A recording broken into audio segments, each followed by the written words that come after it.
Армысыздар, құрметті қазақ елі, отандастар, Төле би ауданының тұрғындары және қонақтары. Сіздерді Төле би ауданының мәдениет, тілдерді дамыту, дене шынықтыру және спорт бөлімінің тілдерді оқыту және дамыту орталығы 7 мамыр отан қорғаушылар күнімен, 9 мамыр ұлы жеңіс күнімен шын жүректен құттықтайды.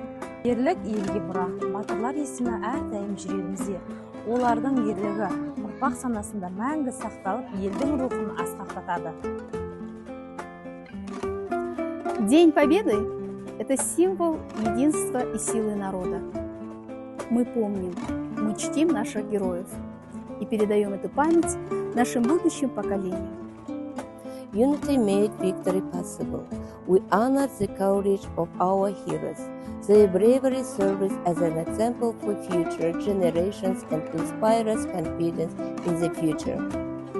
9 мамыр батырлардың елігі ұлықталатын күн.